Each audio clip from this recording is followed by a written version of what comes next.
কিন্তু আমার আল্লাহ বলেন বান্দা শোন, শুধু মায়া দয়া দেখলি, শুধু মায়া দয়া দেখলি, আমি আল্লাহর আযাব আর গজব তো এখনো দেখোস নাই। আযাব আর গজব দেখোস নাই। আমার জমিনে চলবে হুকুম আমার, আমার দেওয়া নিয়ামত খাইয়া হুকুম চলবে আমার, গোলামি চলবে আমি আল্লাহ। আমি আল্লাহ সব বরদাস্ত করতে পারি, কিন্তু বান্দারে তোর শিরক গুনাহটা বরদাস্ত করতে পারি না। যুবক ভাই, পাহাড় পরিমাণ যদি গুনাহ হয় গো, আল্লাহ বলেন বান্দা যদি চোখের পানি ছেড়ে আমার কাছে একবার মাপ চায় আর ওয়াদা করে এই গুনার জিন্দেগিতে হবে না, চোখের পানি যদি ফালায়া কান্দে, আমি আল্লাহ পাহাড় পরিমাণ গুনাহ মাফ করে তার গুনাহটারে নেকি দিয়া ভরপুর করে দিব। সুবহানাল্লাহ।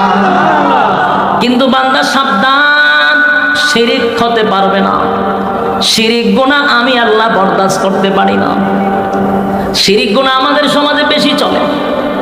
আল্লাহ ছাড়া কারো কাছে চাওয়া যাবে না, আল্লাহ ছাড়া কারো কাছে মাথাটা নত করা যাবে না। এই অহরহর যে সমস্যাগুলি হয়, আল্লাহ বলেন এগুলা বরদাস্ত করি না। যুবক ভাই, সেই সময়ের মানুষগুলি একজন খোদায় বিশ্বাসী নয়, 360 জনকে তারা খোদা মানত।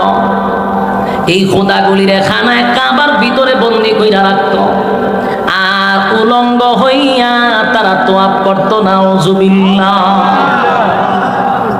এগুলার বিরোধিতা করার কারণে আমার নবীর বিরুদ্ধে সব মানুষগুলি দাঁড়ায় গেল। শুধু নবী সৎ কাজে আদেশ করার জন্য, অসৎ কাজে নবী নিষেধ করার জন্য। সমাজের বাস্তবতা হলো, একই কাজটা যদি আপনি সমাজে করেন, যারা খারাপ কাজ করেন আপনি যদি তাদেরকে বাধা দেন, দেখবেন সৎ কাজে আদেশ করছেন, অসৎ কাজে নিষেধ করলে অসৎ লোকগুলি আপনার বিরুদ্ধে দাঁড়িয়ে যাবে।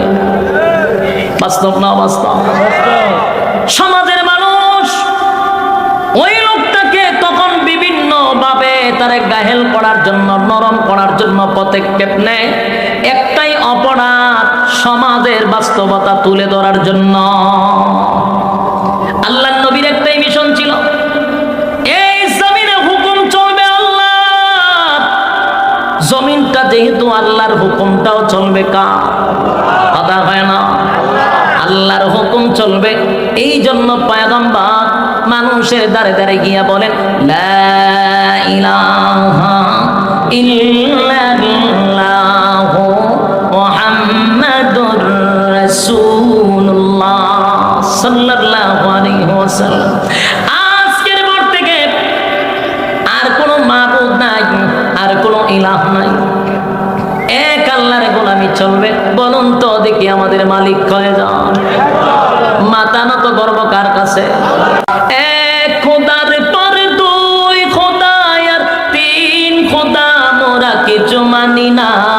বলো না ইলাহা ইল্লাল্লাহ, লা ইলাহা নেই কোনো মাবুদ এক আল্লাহ ছাড়া, নেই কোনো মাবুদ এক আল্লাহ ছাড়া। এক খোদার পর দুই খোদা আর 3 খোদা, মোরা কিছু মানি না।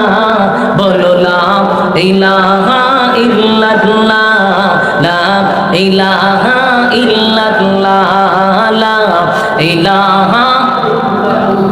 হাসবি রাব্বি জাল্লাল্লাহ, মা ফি কলবি গায়রুল্লাহ।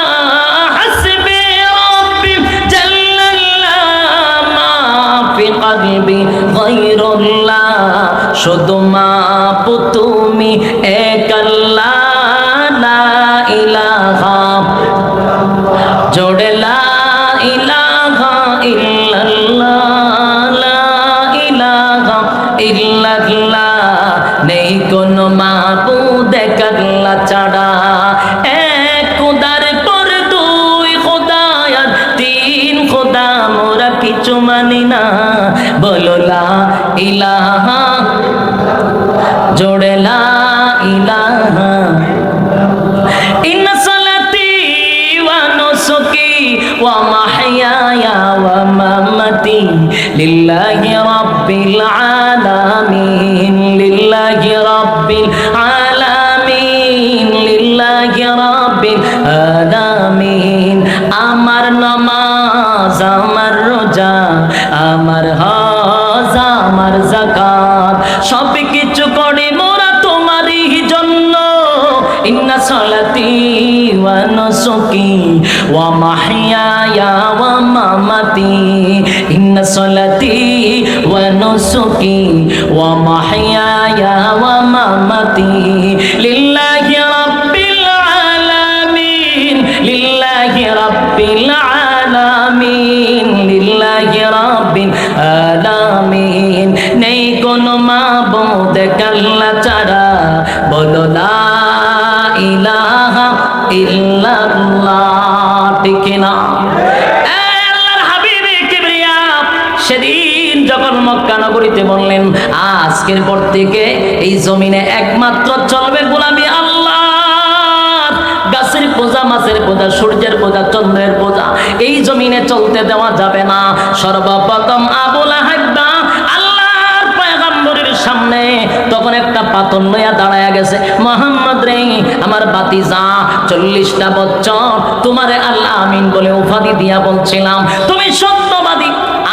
আজকে তুমি বাপ দাদার ধর্মের মধ্যে সুনকালি মাল্লা, বরদাস্ত করতে পারলাম না। আল্লাহর পয়গম্বরকে বলে, মুহাম্মদ তুমি ধ্বংস হয়ে যাও। নাউজুবিল্লাহ। যুবক ভাই, আল্লাহর হাবিবকে মহান আল্লাহ সান্ত্বনা দিয়া বলেন, হাবিব আমি মালিককে যদি কেউ গালি দেয় আমি বরদাস্ত করতে পারি। আমি বানাইছি বন্দা, বন্দা আমারে গালি দিলে আমার কষ্ট লাগে না, কিন্তু আপনি নবী যদি কান্দেন আমি আল্লাহ যে বরদাস্ত করতে পারি না। ডাক দিয়ে আমার হাবিব কেন কান্দেন গো? কোন কারণে কান্দেন? কি আপনাকে এমন ব্যথাটা দিল যেই ব্যথার কারণে আপনার চোখ দেয়া পানি পড়ে? বলেন না আমি আল্লাহর কাছে। আল্লাহর নবী বলেন, মালিক রে আপনি কি জানেন না আমি কেন কান্দি? আল্লাহ বলেন, নবী গো আমি জানি গো নবী, আপনি কেন কান্দেন আমি জানি, কিন্তু আপনি নবীর জবান দিয়া শুনলে যে আমি আল্লাহর ভালো লাগে। এই একটা জবান বন্ধ রাখবেন না, বলুন আল্লাহু আকবার।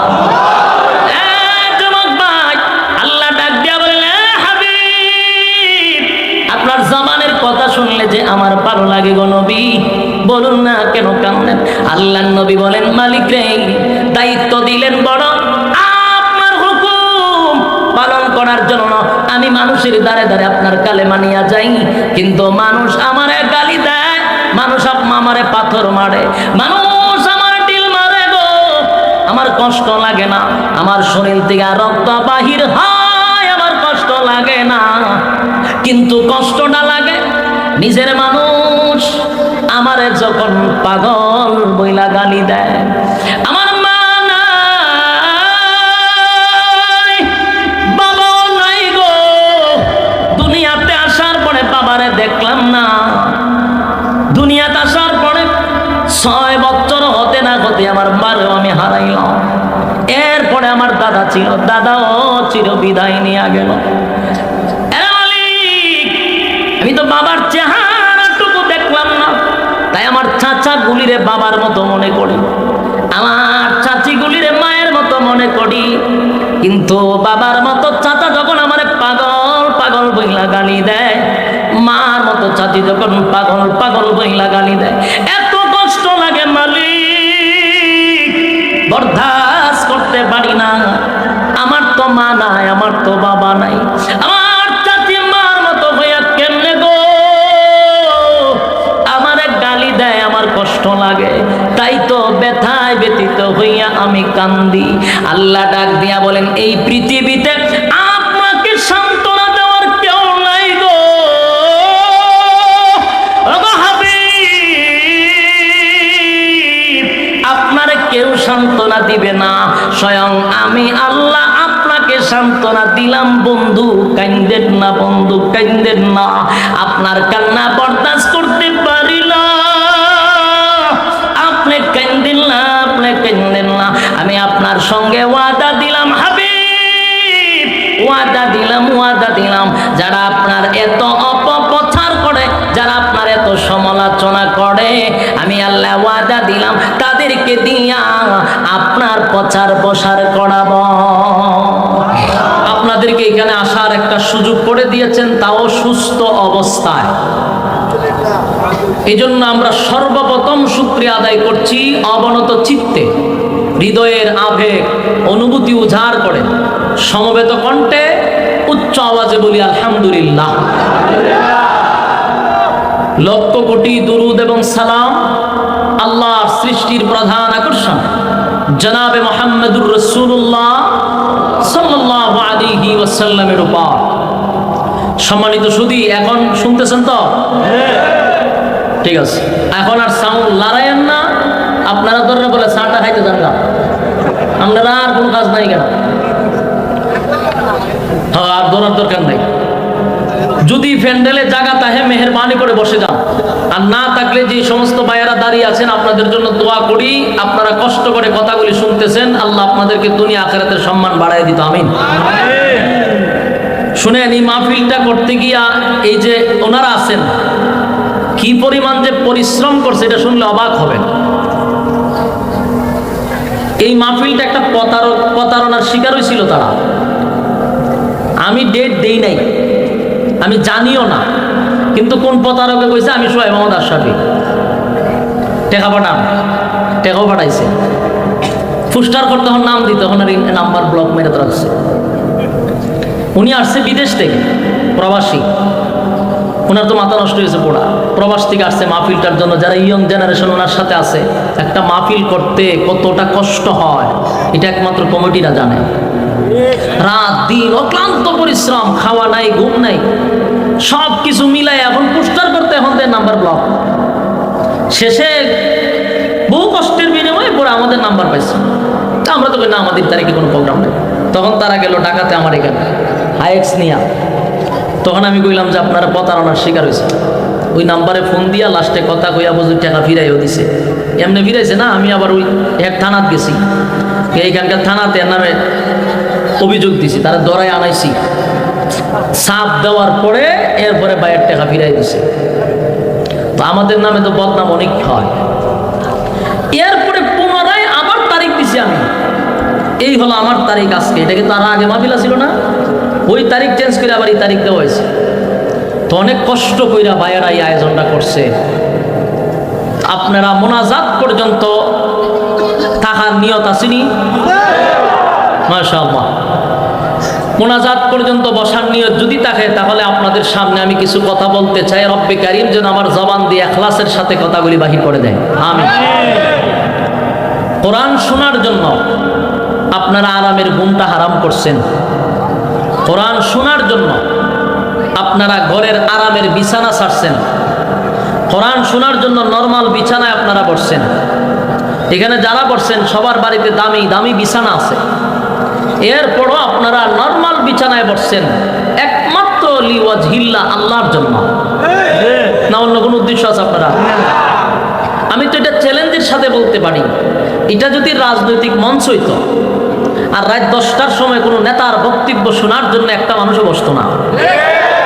বসলেও টাকা দিয়া খাওয়াইয়া, টাকাও দিত, খাওয়াইতো।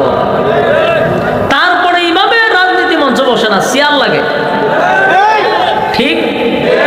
কিন্তু দেখেন আপনার খাওয়া নিয়ত নাই, ভাড়াও দিছে না, বালা বিছানাও দিছে না, কিন্তু আল্লাহর জন্য আপনারা সব অহংকারকে মাটিতে ফেলে বিছানার মধ্যে বসে গেছেন, ঠিক না?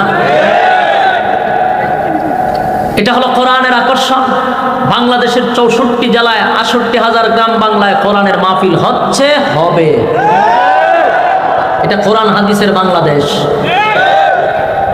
আর মানুষ, যে মানুষই আপনারা হয়েছেন, এখানে যে খুব বেশি মানুষ এমনটাও না, কিন্তু এই মানুষগুলার এই রাজনৈতিক মঞ্চ হইলে নিয়ন্ত্রণ করতে কয়েক গাড়ি পুলিশের দরকার লাগতো। কারণ চিল্লা চিল্লি কক কক কক কক কক শুরু করতো, বিড়ির ধোঁয়া উঠতো, হেমদা ঠেলা মারতো, হেমদা চিল্লি মারতো, ঠিক না? এটাকে সাইজ করার জন্য প্রশাসনের দরকার লাগতো। কিন্তু কেন যে এত মানুষ আসলেন, কোনো প্রশাসনের দরকার আছে? আমরা নিজেরাই যার যার জায়গায় বসে গেছি। দেখেন, একটা চাউন নাই, কথা নাই। যারা সিগারেট খাওয়া অভ্যস্ত, ভুলও এখানে সিগারেট খাবে না। এখানে কি পুস্তরে লেখা আছে যে ধূমপান করবেন না? না নিজের থেকেই জানে এটা কোরআনের মজলিস, এখানে এটার আদব না। তাহলে বাংলাদেশের মানুষ রাজনৈতিক মঞ্চের আদব না জানলেও কোরআন মজলিসের বসার আদব জানে। আলহামদুলিল্লাহ। কোরআন এমন একটি গ্রন্থ, ১৫০০ বছর আগে কোরআনটা নাজিল হয়েছে, বয়স তার ১৫০০ বছর। আজও কোরআন আছে, কিয়ামত পর্যন্ত কোরআন। বলুন সচেতন মানুষ আপনারা, আজ পর্যন্ত একটা নক্তার পরিবর্তন হয়েছে? হয় নাই। বয়স তার ১৫০০ বছর। কি আফসোসের বিষয়! আপনি যদি শুধু এই বিষয়টা নিয়ে ঠান্ডা মাথায় বালিশের সঙ্গে মাথা লাগায় চিন্তা করেন, আপনার মাথা তো হ্যাং হয়ে যাওয়ার কথা। কোরআনের বয়স ১৫০০ বছর, একটা জের জবরের পর্যন্ত আজ পর্যন্ত পরিবর্তন হইল না। এটা আসমানি এক কিতাব। আমাদেরকে যদি জিজ্ঞাসা করা হয়, বলুন তো দেখি আসমানি কিতাব কয়খানা সবচেয়ে বড়? আমরা বলি 4খানা, ঠিক না? তাওরাত, ইনজিল, জবুর, কোরআন, এই হলো 4খানা কিতাব। তো আসমানি কিতাব 4খানা। 4খানা কিতাবের মধ্যে তাওরাত, ইনজিল, জবুর এগুলো আসমানি কিতাব। বলুন কোন লাইব্রেরিতে তাওরাত, ইনজিল, জবুর পাওয়া যায়? আপনার আওয়াজে বোঝা যায় লক্ষ্মীপুর আছে। নাই কেন? আসমানি কিতাব নাই কেন? কোরআন আসমানি কিতাব আসেনি? আছে কেন? প্রশ্ন। তাওরাত, ইনজিল, জবুর নাই কেন? কোরআন আসমানি কিতাব আছে কেন? এই হলো প্রশ্ন। আসুন আমি আপনাদেরকে আজকে এটা ক্লিয়ার করছি। তাওরাত, ইনজিল, জবুর এটা আসমানি কিতাব। গোটা পৃথিবীর কোনো লাইব্রেরিতে আপনি অরিজিনাল পাবেন না। কোরআন এখানেই আছে, ঠিক না? কিয়ামত পর্যন্ত থাকবে। প্রশ্ন হলো কেন? এই কেনটা একটু বোঝার চেষ্টা করে। তাওরাত, ইনজিল, জবুর এই কিতাবগুলি নাজিল করার পরে কোথাও আল্লাহ এই কথা বলে নাই যে নাজিল করছি আমি, হেফাজত করব আমি। বলছে? এই জন্য গোটা পৃথিবীতেও পাওয়া যায় না। আল্লাহ যেহেতু হেফাজতের দায়িত্ব নেয় নাই, এটা না হাত্তাহারই সম্ভাবনা বেশি। কোরআন আছে কেন, থাকবে কেন? কোরআন নাজিল করার পর আল্লাহ বলেছেন নাজিল করছি আমি, হেফাজতের দায়িত্বটাও নিছি। সুবহানাল্লাহ। শুধু এতটুক বলার কারণে ১৫০০ বছর আগে কোরআন যেমন ছিল এখনো আছে, কিয়ামত পর্যন্ত থাকবে। আল্লাহ নিজে বলছেন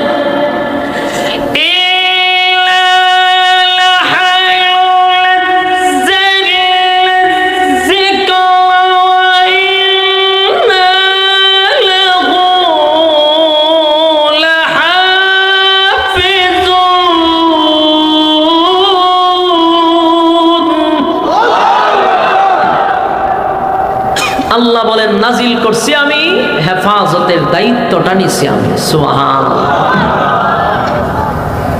এবং আপনারা তো লক্ষ্মীপুরের মানুষ, বেশিরভাগই এখানে সচেতন মানুষ, শিক্ষিত মানুষ, বুঝদার মানুষ। আপনার কাছে আমার একটা প্রশ্ন উত্তর দিবেন তো ইনশাআল্লাহ? আল্লাহ যে বললেন নাজিল করলাম আমি, হেফাজত করব আমি, আল্লাহ যদি কোরআনের দায়িত্বটা না নিত, মানুষের হাতে যদি কোরআনটা ছেড়ে দিত, মনে করেন রাষ্ট্র যারা চালাবে এমন রাজা বাদশার হাতে যদি আগের থেকে দায়িত্ব দেওয়া থাকতো যে যে রাষ্ট্র চালাবে তার হাতে আমি কোরআনের দায়িত্ব দিলাম, এইভাবে যদি চলতে থাকতো 2022 সালে বিসমিল্লাহর বা তালাশ করে ভাইতে কথা বলেন না দি। আল্লাহ যদি দায়িত্ব না নিয়া এই ঘোষণা দিতেন যে কোরআনের দায়িত্ব আমি রাজা বাদশার হাতে দিলাম, ১৫০০ বছরের ভিতরে 2022 সালে আইলে বিসমিল্লাহ লিখতে যে বা লাগে, বাও আমরা পাইতাম না। বলো হুজুর কেমনে বুঝলেন? তাহলে আসুন আমি আপনাদের প্রমাণ দেই। বাদশাদের হাতে যদি কোরআনের দায়িত্ব থাকতো, তাহলে এক এক বাদশা আসার পরে বলতো কোরআনের 26টা আয়াত আছে জিহাদ সম্পর্কে, উঠায়া দাও। আচ্ছা, বাদশা যদি কয় উঠায়া দাও, রাখার ক্ষমতা কারো আছে? বাদশার ওয়ার্ডার, আইন ফাঁস, উঠায়া দাও, উঠায়া দাও, উঠায়া দাও। 26 আয়াত উঠে যেত। বাদশার ওয়ার্ডার, রাখার ক্ষমতা কারো? এরপরে এই বাদশা চলে গেল, আরেক বাদশায়া বলবে নামাজের আয়াতের কোনো দরকার নেই, যেহেতু আমরা নামাজ পড়তেই পারি না। আমরা যখন মানুষের দ্বারে দ্বারে যাই তখন একটু টুপি পাঞ্জাবি লাগাইয়া কয়েক ওয়াক্ত নামাজ পড়ে মানুষকে দেখাই আমরা নামাজি। এরপরে তো আমরা আবার 5-6 বছর পর্যন্ত নামাজ পড়িই না। তো এই আয়াত কোরআনে থাকলে আমরা বেজ্জতি। উঠে দাও, উঠে দাও, উঠে দাও, উঠে দাও। বাদশার ওয়ার্ডার, রাখার ক্ষমতা কারো আছে? নামাজের আয়াত শেষ। কিছুদিন পরে আরেক বাদশায়া বলবে সুদের আয়াতের কোনো দরকার নাই। বাদশার ওয়ার্ডার, রাখার ক্ষমতা কারো আছে? আরেক বাদশায়া বলবে ঘুষের আয়াত কোনো দরকার নাই, যেহেতু আমরা ঘুষ খাই, এটা আমরা খাচ্ছ, সুতরাং এই আয়াত থাকলে আমরা বেজ্জতি। উঠায় দাও, উঠায় দাও, উঠায় দাও। বলুন, বাদশার ওয়ার্ডার, রাখার ক্ষমতা কারো আছে? এই আয়াত গেল না। কিছুদিন পরে আরেক বাদশায়া বলবে ফর্দার আয়াতের কোনো দরকার নেই, কারণ যেহেতু এখন মানুষ মানববন্ধন করে আমাদেরকে পোশাকের স্বাধীনতা দেন। আবার বলে আমাদের দাদিরা ব্লাউজ পরছেন, আমরা কেন পরবো? যেহেতু ব্লাউজ পরতেই চায় না, সুতরাং এই আয়াতের কোনো দরকার নাই। উঠায় দাও, উঠায় দাও, উঠায় দাও। বাদশার ওয়ার্ডার, রাখার ক্ষমতা কারো আছে? সম্মানিত সুদী, তাহলে উঠায় দাও, উঠায় দাও করতে করতে 2022 সালে বিসমিল্লাহর বাও নাই। বিষয়টা আল্লাহ জানতো কিনা? সব আওয়াজ আসতে দিয়েন না, ইমান যাওয়ার সম্ভাবনা আছে। এই কথাটা আল্লাহ জানতো নি? ইটার আওয়াজ জুড়ে দেন, জানতো কিনা? আল্লাহ জানতো যে আমি যদি এরা এত দায়িত্ব দিই, কারণ বান্দর তাকে কই ডাল ভাঙেনি, ভাঙে না বলে আমার দ্বারা বই এখন না। বান্দর আমরা কেন থাকে? আমার বাড়ি তো ছিলে পাহাড়ের মধ্যে বান্দর দেখা যায় কি পরিমাণ ভাঙা ভাঙে। বান্দর গাছও থাকে, ডাল ভাঙেনি, ভাঙে। বলুন তো দেখি, বানরের হাতে কি কোনো সময় কুড়াল দেওয়া হয়? তো কুড়াল ছাড়াই হে ডাল ভাঙে। যদি হের হাতে কুড়ালটা তুইলা দেওয়া হইতো, কি বুঝেন? কুবা শামসুর মতো কুবাইতো। বাস্তব না বাস্তব? এর হাতে কুড়াল নাই, এর বড় ডাল ভাঙে। যদি কুড়াল খাইতো হে সমানে ভাঙা শুরু করতো, পাহাড় পর্বত যা আছেন সব একটা সমান ঘুরে লাইতো।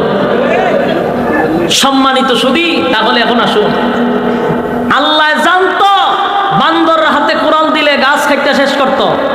আল্লাহ জানতো আমার হাতে দায়িত্ব না থাকলে, মানুষের হাতে যদি কোরআনের দায়িত্ব দিতাম, বিসমিল্লাহর বাজে পাইতেন না। এর বাস্তব প্রমাণ হলো কিছুদিন আগে পার্শ্ববর্তী দেশে 26 আয়াত উঠায়া দেওয়ার ষড়যন্ত্র করছিল।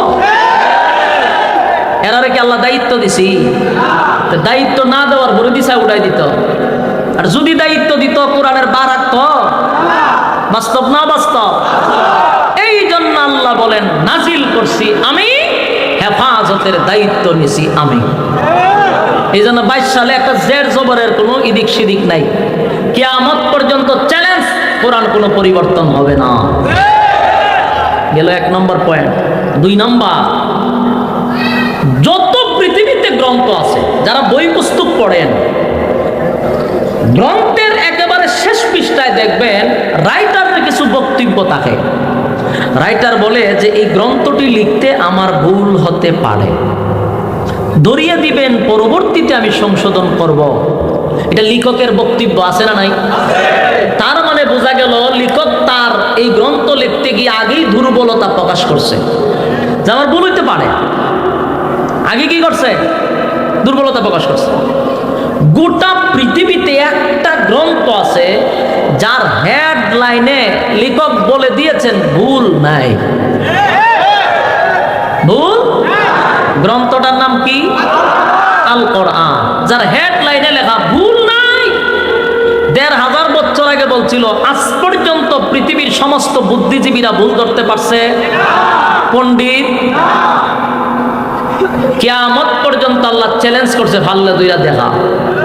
আল্লাহ কোরআনে বলতেছেন,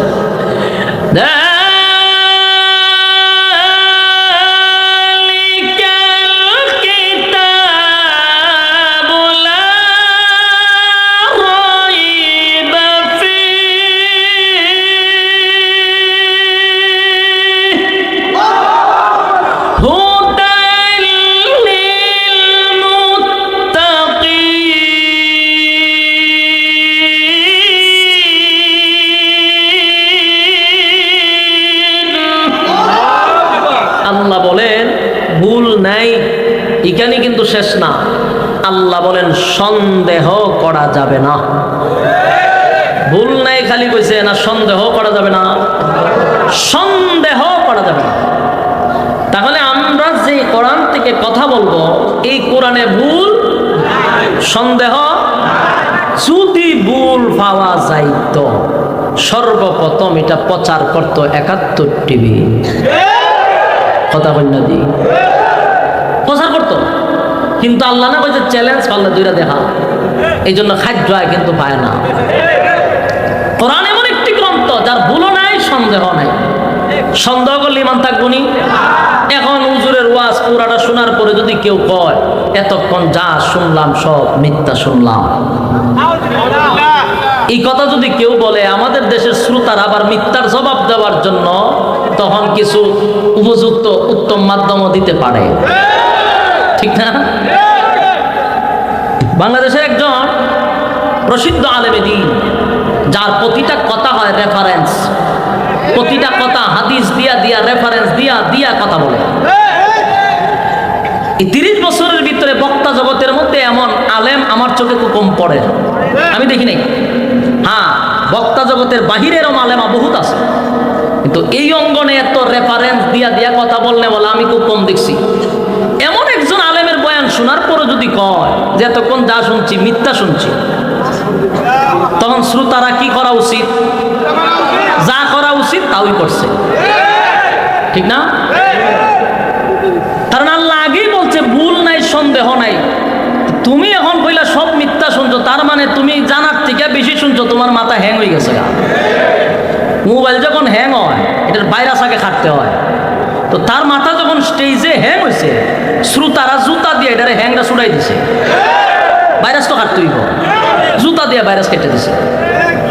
সম্মানিত শুধু আমি প্রথমেই বলছি কোরআনে ভুলও নাই, সন্দেহ নাই। সুবহানাল্লাহ।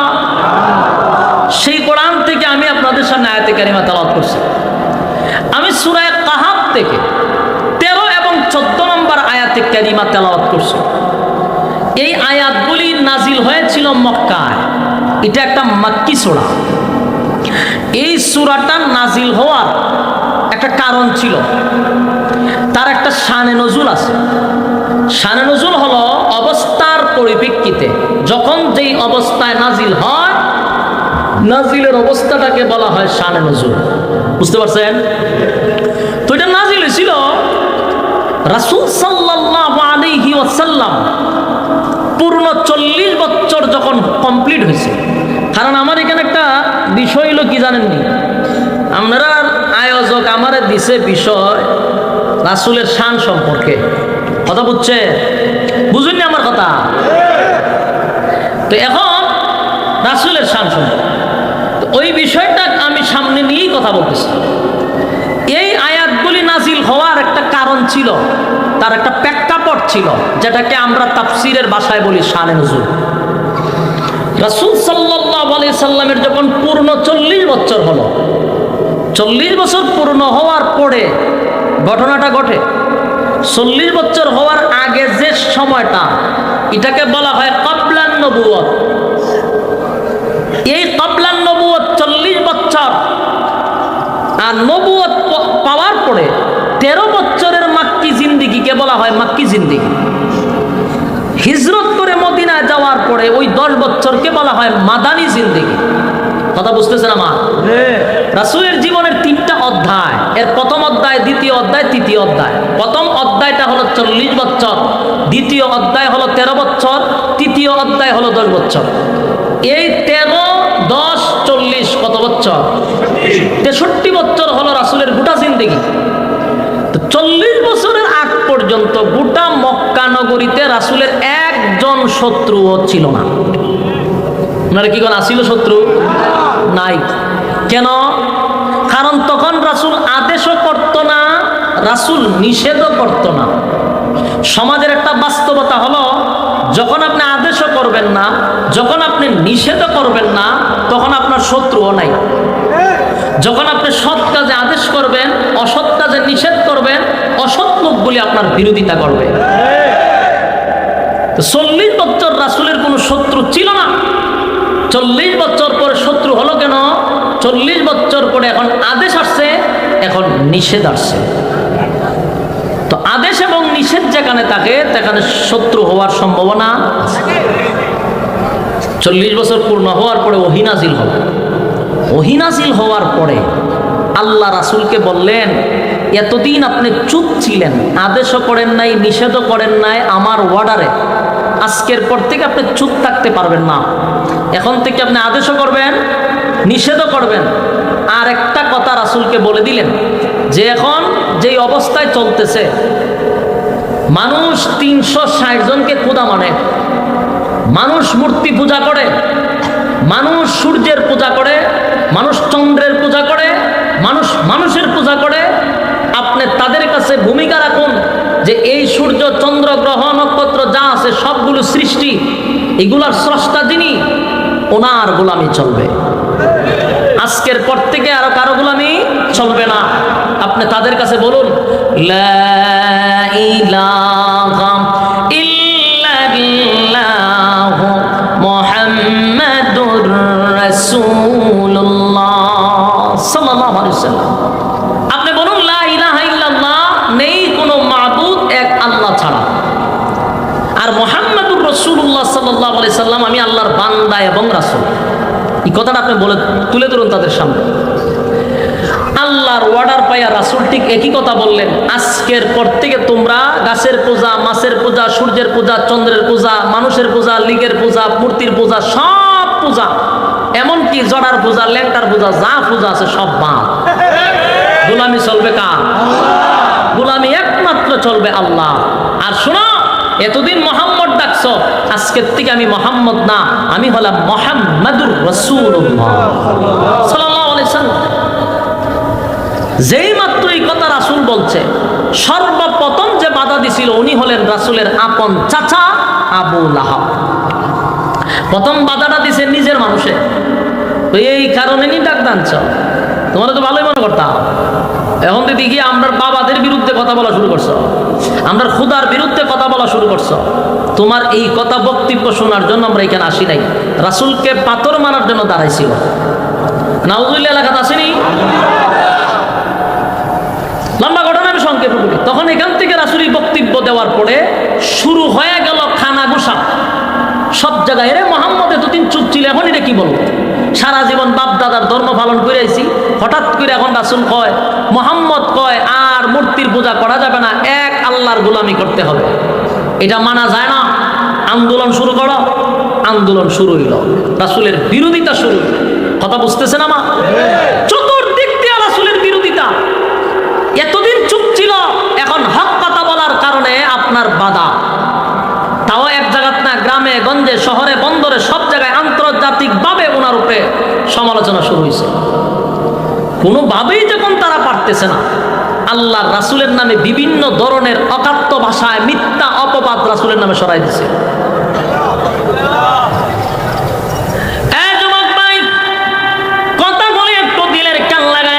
আমার বিষয় দেওয়া হয়েছে, এই বিষয়ের বাহিরে একটা সেকেন্ডের জন্য কোথাও যাব না। দিলের কান লাগায় শোনেন। শুরু করলাম যেই জায়গার থেকে, আমি চেষ্টা করবো এই জায়গায় ওয়াজ শুরু করলাম লক্ষ্মীপুর, শেষ করবো গিয়া কক্সবাজার, এমন না। দিলের কান লাগায় কথাগুলি শুনবেন। গোটা মক্কা নগরীতে আল্লাহর পয়গম্বরকে নিয়ে খানা গোসা শুরু হয়ে গেল। সারাটা জীবন সূর্যের পূজা করলাম, গাছের পূজা করলাম, 360 জন খোদা মানলাম, খোদাগুলিরে খানায় কাবার ভিতরে বন্দি করে রাখলাম। আমরার খোদা হয় না রে, সিদ্ধান্ত নিছি আরো খোদা বানাবো। কিন্তু মুহাম্মদ কয় এক খোদা, কয় খোদা? এক খোদা।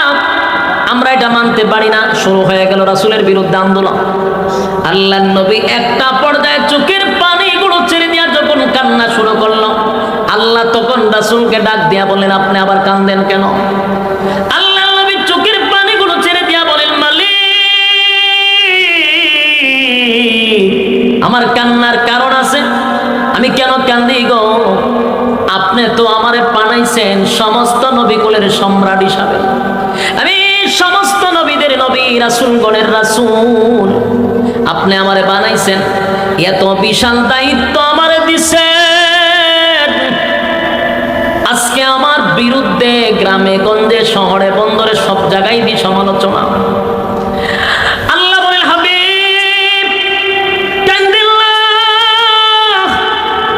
আবুল আহাব বিরোধিতা করছিল, বাদ ভাঙ্গা জবাব আমি আপনার পক্ষে হইয়া দিছি। সুবহানাল্লাহ। নবী গো আপনি কি জানেন আমি আল্লাহর যদি কেউ গালি দেয় আমি মালিকের কষ্ট লাগে না।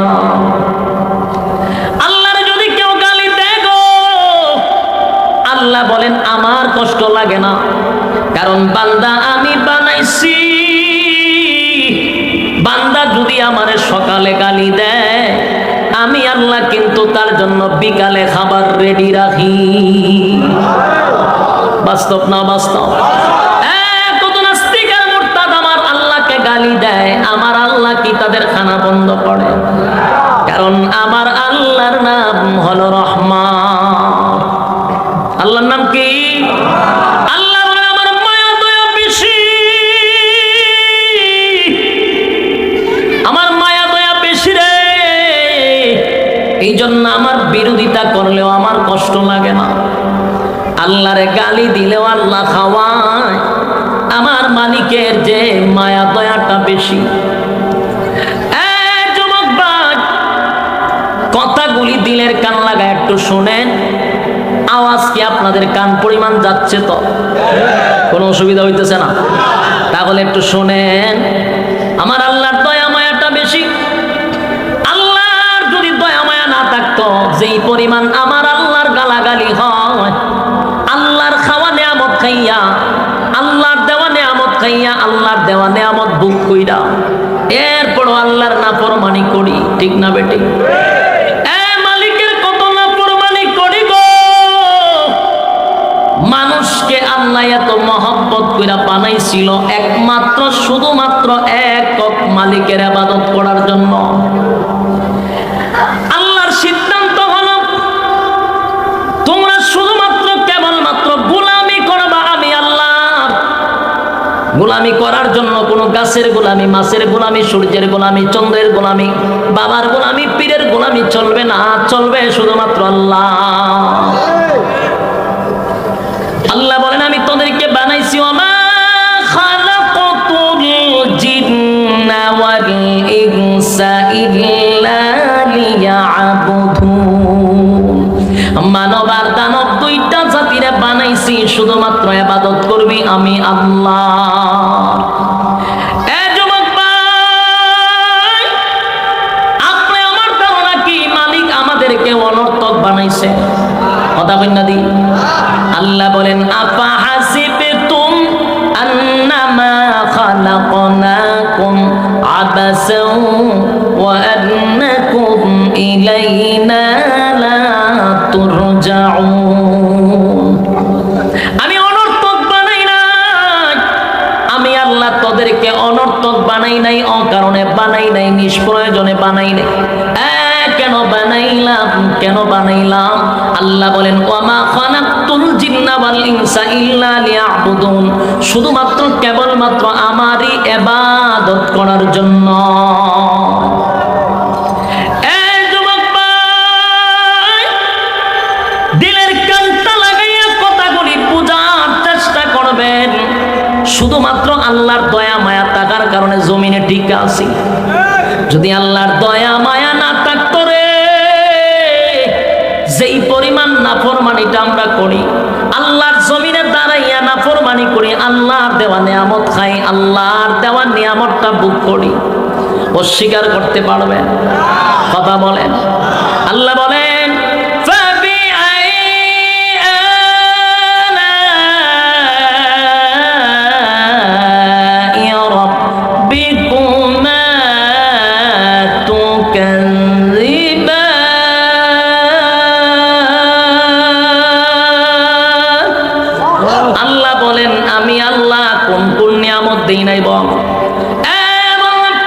বালিশের সঙ্গে মাথা লাগাইয়া যদি প্রতিদিন একটু চিন্তা করতি, আমার দেওয়া সময় পাইলি, আমার দেওয়া নিয়ামত পাইলি, আমার দেওয়া নিয়ামত পাওয়ার পরেও আমার দেওয়া নিয়ামত ভোগ করলি। একটা মাছ যেইভাবে পানির নিচে ডুবন্ত থাকে, আল্লাহ বলেন এইভাবে প্রত্যেকটা মানুষকে আমি নিয়ামত দিয়া ডুবায়া রাখছি। আমার দেয়া নিয়ামত খাইয়া, আমার দেওয়া নিয়ামত ভোগ করার পরেও আমি আল্লাহর জমিনের উপরে হাঁটা চলা করস আর আমার নাফরমানি করস। শুধু মায়া দয়ার কারণে আমরা জমিনে নেতাগিরি করতেছি। কিন্তু জেনে রাখবেন, দুনিয়াতে আল্লাহর নাম রহমান, মানে মায়া দয়াটা বেশি, কিন্তু পরকালে আমার আল্লাহর নাম হবে নাফরমানের জন্য কাহার। মায়া দয়া বেশি গো, কিন্তু আমার আল্লাহ বলেন বান্দা শুন, শুধু মায়া দয়া দেখলি, শুধু মায়া দয়া দেখলি, আমি আল্লাহর আযাব আর গজব তো এখনো দেখোস নাই। আযাব আর গজব দেখোস নাই। আমার জমিনে চলবে হুকুম আমার, আমার দেওয়া নিয়ামত খাইয়া হুকুম চলবে আমার, গোলামি চলবে আমি আল্লাহ। আমি আল্লাহ সব বরদাস্ত করতে পারি, কিন্তু বান্দারে তোর শিরক গুনাহটা বরদাস্ত করতে পারি না। যুবক ভাই, পাহাড় পরিমাণ যদি গুনাহ হয় গো, আল্লাহ বলেন বান্দা যদি চোখের পানি ছেড়ে আমার কাছে একবার মাপ চায় আর ওয়াদা করে এই গুনার জিন্দেগিতে হবে না, চোখের পানি যদি ফালায়া কান্দে, আমি আল্লাহ পাহাড় পরিমাণ গুনাহ মাফ করে তার গুনাহটারে নেকি দিয়া বরপণ করে দিব। সুবহানাল্লাহ। কিন্তু বান্দা সাবধান, শিরক হতে পারবে না। শিরক গুনাহ আমি আল্লাহ বরদাস্ত করতে পারি না।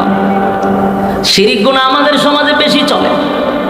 আল্লাহ ছাড়া কারো কাছে চাওয়া যাবে না, আল্লাহ ছাড়া কারো কাছে মাথাটা নত করা যাবে না। এই অহরহর যে সমস্যাগুলি হয়, আল্লাহ বলেন এগুলা বরদাস্ত করি না।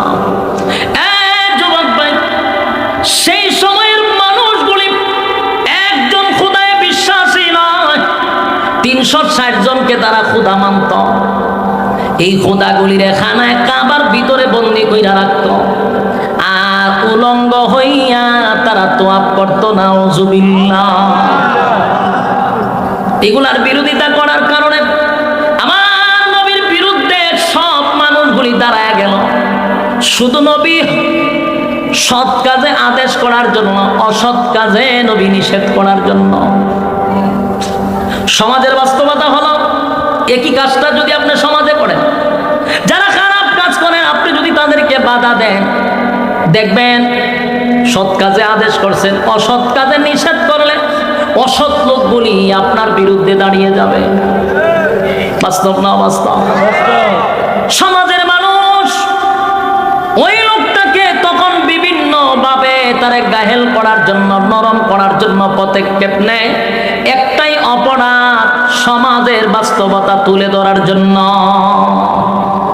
আল্লাহ নবীর একটাই মিশন ছিল, এই জমিনে হুকুম চলবে আল্লাহ, জমিনটা যেহেতু আল্লাহর, হুকুমটাও চলবে কার? কথা হয় না? আল্লাহর হুকুম চলবে।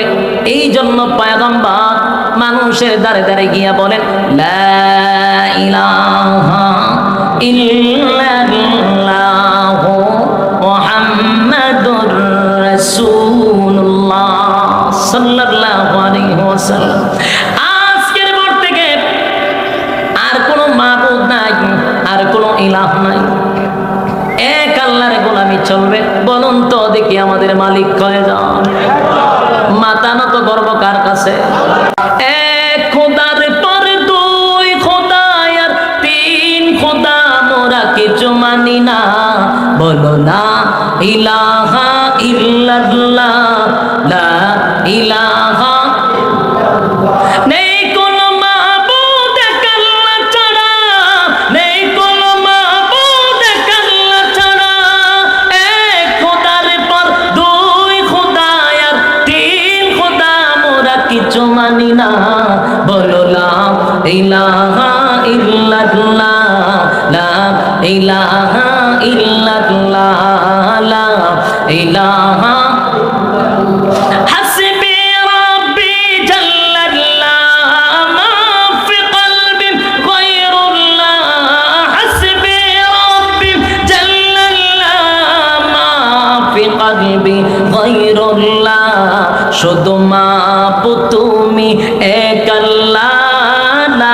ইলাহা, জোরে লা ইলাহা ইল্লাল্লাহ, লা ইলাহা ইল্লাল্লাহ, নেই কোনো মাবুদ এক আল্লাহ ছাড়া, এক খোদার পর দুই খোদা আর তিন খোদা, মোরা কিছু মানি না, বলো লা ইলাহা, জোরে লা ইলাহা। ইন্না সালাতি ওয়া নুসুকি ওয়া মাহইয়ায়া ওয়া মামাতি লিল্লাহি রাব্বিল আলামিন, লিল্লাহি রাব্বিল আলামিন, লিল্লাহি রাব্বিল আলামিন। আমার নামাজ, আমার রোজা, আমার হজ, আমার যাকাত, সব কিছু করি মোরা তোমারই জন্য। ইন্না সালাতি ওয়া নুসুকি ওয়া মাহইয়ায়া ওয়া মামাতি, ইন্না সালাতি ওয়া নুসুকি ওয়া মাহইয়ায়া ওয়া মামাতি লিল্লাহি রাব্বিল আলামিন, লিল্লাহি রাব্বিল আলামিন, লিল্লাহি রাব্বিল আলামিন। নেই কোনো মাবুদ এক আল্লাহ ছাড়া, বলো লা ইলাহা ইল্লাল্লাহ, ঠিক না? আল্লাহর হাবিব কিবরিয়া সেদিন যখন মক্কা নগরীতে বললেন, আজকের পর থেকে এই জমিনে একমাত্র চলবে গোলামি আল্লাহ, গাছের পূজা, মাছের পূজা, সূর্যের পূজা, চন্দ্রের পূজা এই জমিনে চলতে দেওয়া যাবে না। সর্বপ্রথম আবু লাহাব আল্লাহর পয়গম্বরের সামনে তখন একটা পাথর লইয়া দাঁড়ায়া গেছে, মুহাম্মদ রে, আমার বাতিজা 40টা বছর তোমারে আল্লাহ আমিন বলে উপাধি দিয়া বলছিলাম, তুমি সত্যবাদী, আজকে তুমি বাপ দাদার ধর্মের মধ্যে সুনকালি মাল্লা, বরদাস্ত করতে পারলাম না। আল্লাহর পয়গম্বরকে বলে, মুহাম্মদ তুমি ধ্বংস হয়ে যাও। নাউজুবিল্লাহ। যুবক ভাই, আল্লাহর হাবিবকে মহান আল্লাহ সান্ত্বনা দিয়া বলেন, হাবিব, আমি মালিককে যদি কেউ গালি দেয় আমি বরদাস্ত করতে পারি, আমি বানাইছি বন্দা, বন্দা আমারে গালি দিলে আমার কষ্ট লাগে না, কিন্তু আপনি নবী যদি কান্দেন আমি আল্লাহ যে বরদাস্ত করতে পারি না। ডাক দিয়ে আমার হাবিব, কেন কান্দেন গো? কোন কারণে কান্দেন? কি আপনাকে এমন ব্যথাটা দিল যেই ব্যথার কারণে আপনার চোখ দেয়া পানি পড়ে? বলেন না আমি আল্লাহর কাছে। আল্লাহর নবী বলেন, মালিক রে, আপনি কি জানেন না আমি কেন কান্দি? আল্লাহ বলেন, নবী গো, আমি জানি গো নবী, আপনি কেন কান্দেন আমি জানি, কিন্তু আপনি নবীর জবান দিয়া শুনলে যে আমি আল্লাহর ভালো লাগে, এই একটা জবান বন্ধ রাখবেন না, বলুন আল্লাহু আকবার।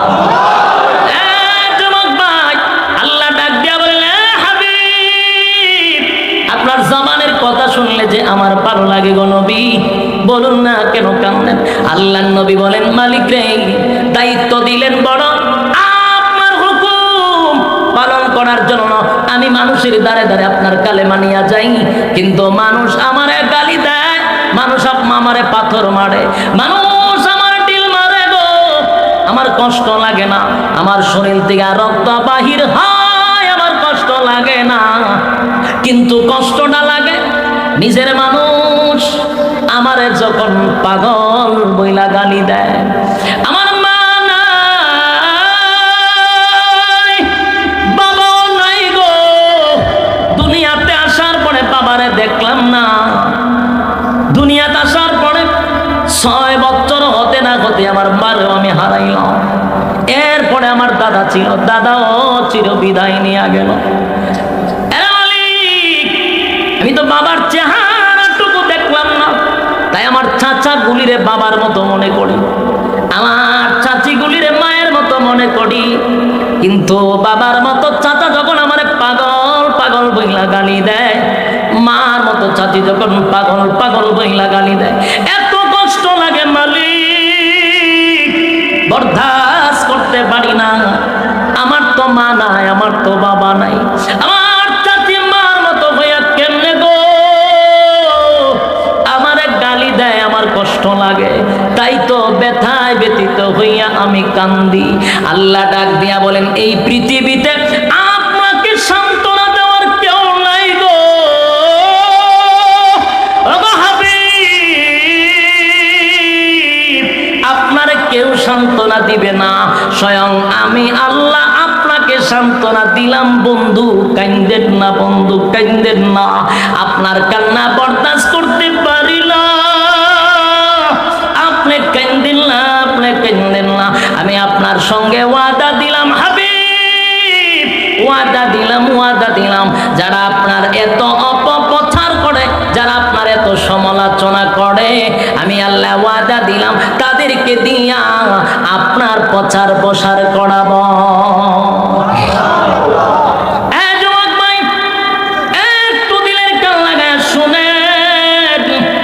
এই দিন প্রচার করতে গিয়া আমার নবীর শরীরের রক্ত জড়াইছেনি, কথা কইনা দি নবীর ঢিল মারছে পাথর দিয়া, চামড়া পেটে রক্ত বাহির হইছে।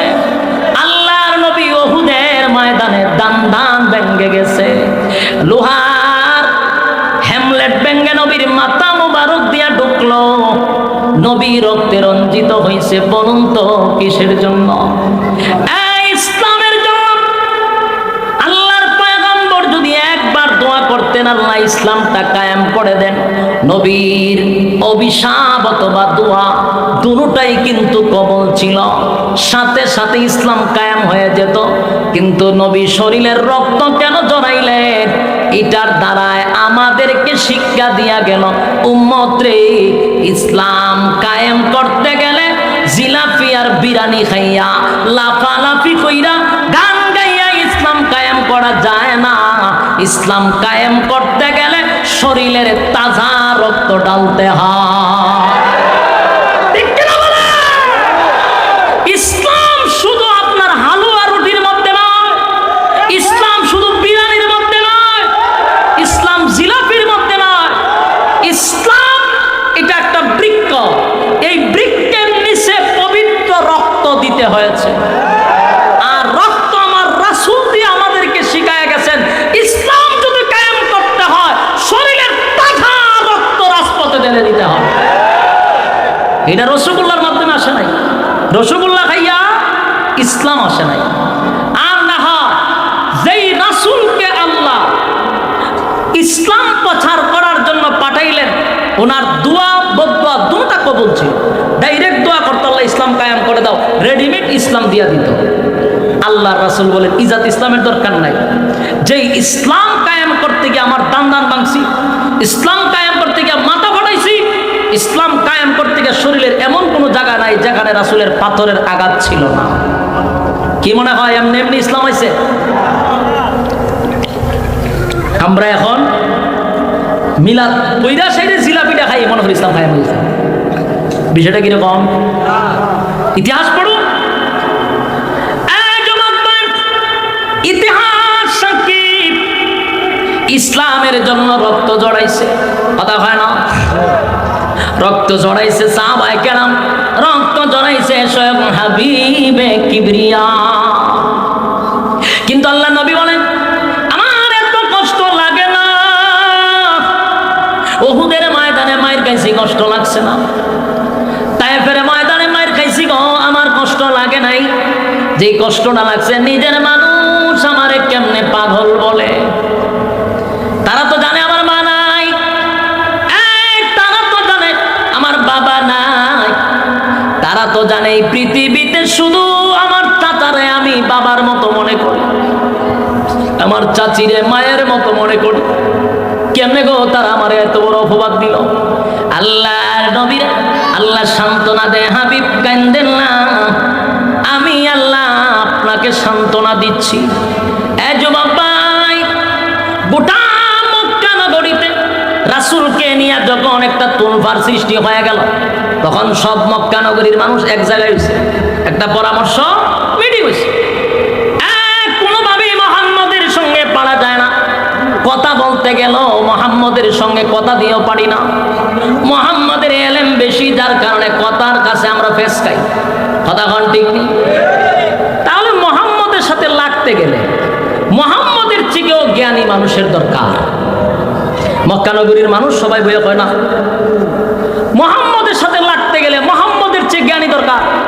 গোটা মক্কা নগরীতে তাওরাতের আলেম খুঁজে পাচ্ছিল না, তাই মক্কা থেকে সর্দাররা 2 জন ব্যক্তিকে পাঠাইলেন মদিনায়। কয়জন রে? 2 জনকে পাঠাইলেন মদিনায়, যে তাওরাতের আলেমদের সাথে মুহাম্মাদের ব্যাপারে তোমরা পরামর্শ করবা। তো 2 জন লোক মক্কা থেকে গেল মদিনা, গিয়া তখনকার তাওরাতের আলেমদেরকে জিজ্ঞাসা করলো যে মুহাম্মদ আব্দুল্লাহর পুত্র মুহাম্মদ আমাদেরই বাতিজা, আমাদেরই রক্ত, কিন্তু হঠাৎ করে মুহাম্মদের বক্তব্য হলো আজকের পর থেকে এক আল্লাহ মানতে হবে, সমস্ত আল্লাহ যারা আমরা বানায় রাখছিলাম এগুলা মানা যাবে না, এক আল্লাহর গোলামি করতে হবে। এখানেই তো সে সীমাবদ্ধ নয়, সে আরো বলেছে আজকের থেকে নাকি সে আর মুহাম্মদ না, সে হলো মুহাম্মাদুর রাসূলুল্লাহ সাল্লাল্লাহু আলাইহি ওয়াসাল্লাম। এখন পণ্ডিত গেছে তাওরাতের আলেমদের কাছে, 2 ব্যক্তি মক্কা থেকে মদিনায় 500 কিলোমিটার দূরে গেছে তাওরাতের আলেমদের কাছে জিজ্ঞাসা করার জন্য আব্দুল্লাহর পুত্র মুহাম্মদের ব্যাপারে। তো তাওরাতের 2 আলেম এরা হয়, শোনো আমরা তোমাদেরকে 3টা প্রশ্ন শিখাইয়া দিব। বলুন কয়টা প্রশ্ন?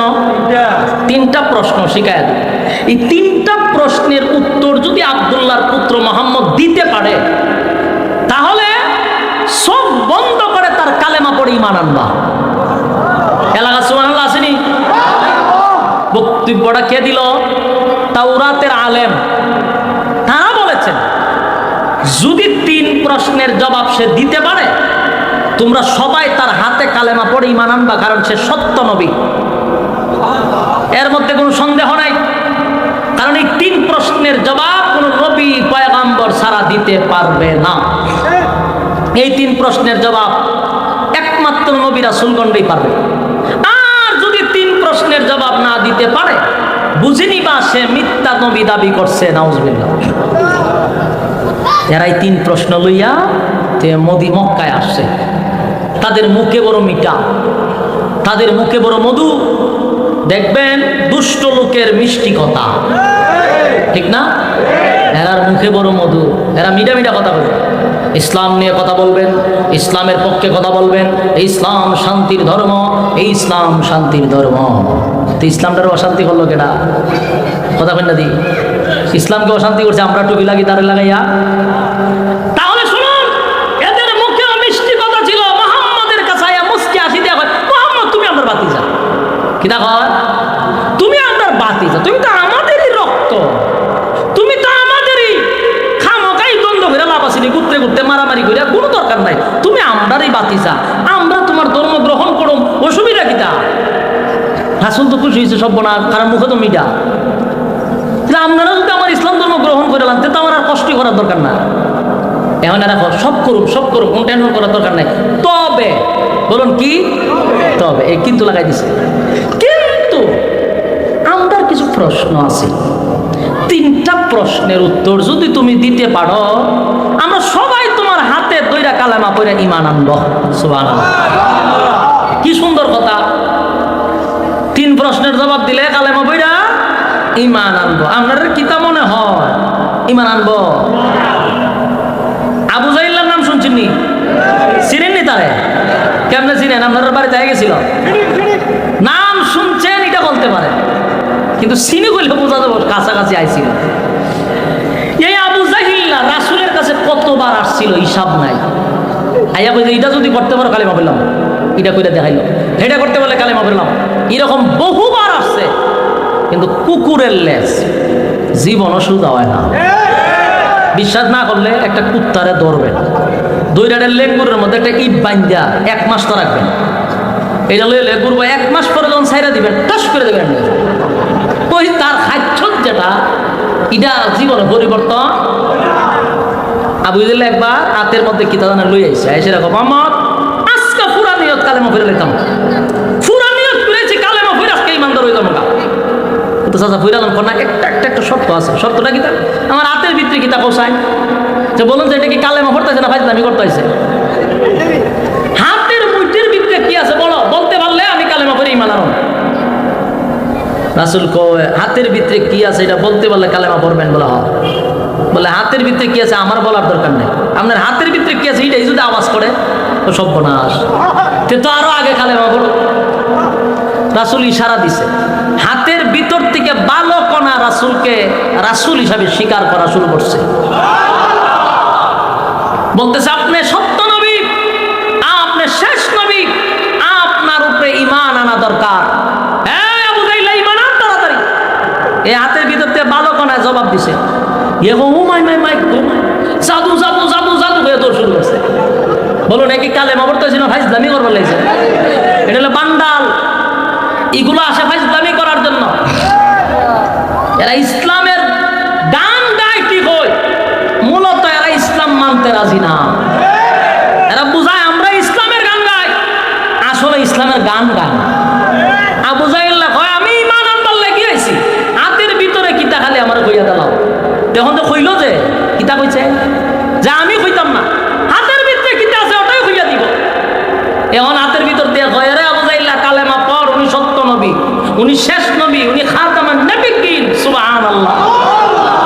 এখন হে কয় এটা তো জাদু, এটা কি কত বড় বান্ডাল চিন্তা করো। এরপরে দেখেন আরেকদিন আইছে, আয়া মোহাম্মদ যা ওই বলছে কদ্দ তুমি আমার বাতি যা আজকা পুরা নিয়ম। বলে নিয়মটা কি তা কালেমা পড়ে নিতাম।